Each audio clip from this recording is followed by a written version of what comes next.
Good evening. Tonight, I can report to the American people and to the world that the United States has conducted an operation that killed Osama bin Laden, the leader of al-Qaeda. It is May 2nd, 2011. Yesterday, May Day, May 1st, President Obama addressed the nation late Sunday evening to say that just hours before, Osama bin Laden had been killed in the middle of a major populated city in a palace compound. My friends, this is a complete and total hoax, and we predicted with total precision, with inside sources, going back more than 8 years ago, exactly what would happen. It's on record that Steve Pieczenik, who worked as the top deputy to Henry Kissinger, and who also is a high-level Council on Foreign Relations member, was interviewed back in April of 2002 and said that bin Laden was dead and that was on ice, and that in the future he would be used at a politically expedient time to bolster the government in the eyes of the people. Mr. Pieczenik, extremely high-powered. Here's the quote. "I worked with Osama bin Laden," Pieczenik told Jones, adding that he later turned terrorist hunter during subsequent administrations. And then he went on from that point. This is just a few months after 9/11, early 2002, to break this down. Now, I was the first to ever have an insider come out and say this.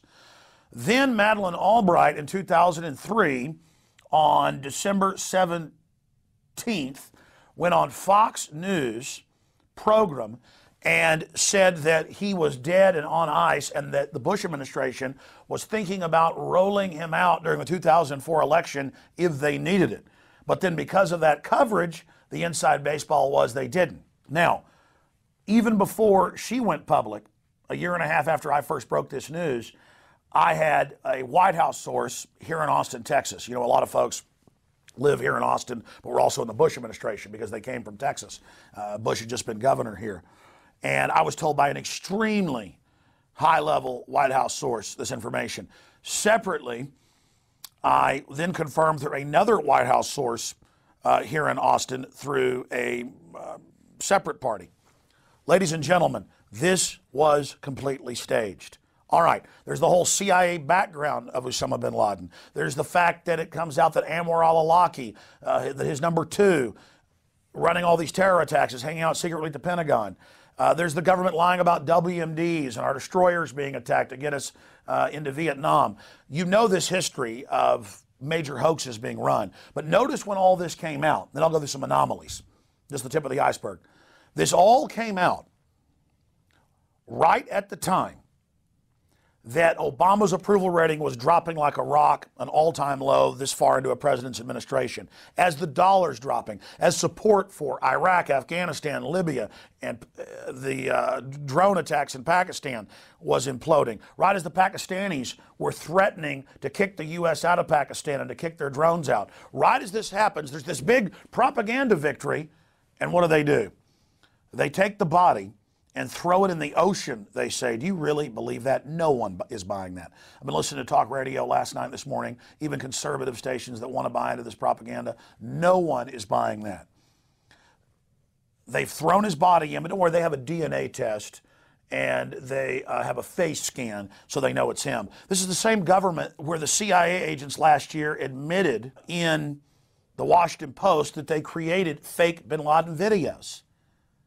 This is the same government that's constantly caught lying. But conveniently, his body is now out in the ocean somewhere, buried at sea. But it gets worse. Last night, as soon as this was announced, it was all over U.S. TV, British TV, European papers, fake photos. And as soon as I saw it, I sent text messages to Paul Watson and others and said, look into this. This is the same fake bin Laden dead photo that's photoshopped of him that we saw years ago. And so digging into this, we've learned they claim that they've killed him 9 separate times. But obviously this is the big presidential announcement. They claim that they've killed other al-Qaeda operatives over and over again. They're training you to accept this type of garbage. So we've got that information. That they've killed him 9 times. And finally, now we're being told Khalid Sheikh Mohammed, who's been tortured for many, many years and who confessed to bombing buildings that were built after he was incarcerated, he might as well confess to shooting Kennedy or killing Lincoln or crucifying Christ 2011 years ago. I mean, this is getting more and more insane.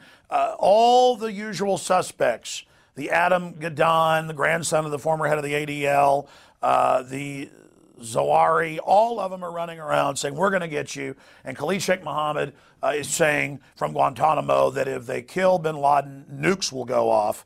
And then meanwhile, you've got our media reporting there could be 160 nukes. I mean, does anybody believe this? This is going to be used to launch more wars, to say, see, we're winning, and to have a bigger domestic crackdown to protect us from the terrorists hiding under every table. Make no mistake, we got sent over 2 years ago, the Homeland Security MIAC reports, 90+% of the Homeland Security activity is against gun owners, conservatives, libertarians, in the fetters, people that understand the real enemy of this country are the offshore banks that have come in and taken over this nation. So right as our country's being imploded, right as the world government's being announced, right as we go into the Depression, here's this PR move about, boy, we're walking a little taller today, got a spring in my step. It's all a wag the dog Hollywood production.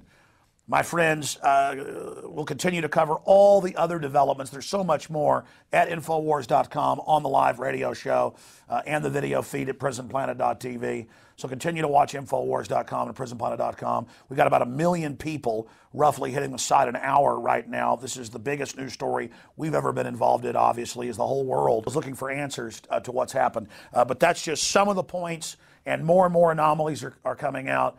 And they announced this on a Sunday night, so they dominate the news cycle this week. But already, people are not buying into it across the board. It is a fairy tale. If you believe this, then I got a bridge I'm wanting to sell you. And I've got some oceanfront property in Arizona. Again, continue to be skeptical, continue to research, and understand that we have all the inside sources. And then Bear, the former CIA commander, all of them on record saying he was dead a long time ago. They've known this. He was a convenient boogeyman. Remember Bush saying, I don't care where he is. I'm not worried about him. And now they're basically just announcing this to signify not the end of the war on terror, but to basically bring in false flag attacks or the threat of attacks as a pretext to relaunch and expand the police state that's been set up for the American people. Visit Infowars.com and PrisonPlanet.com. When you're on the site, you can also tune in 24 hours a day to my daily radio broadcast. There's also a free iPhone app to listen to the syndicated radio show when and where you want.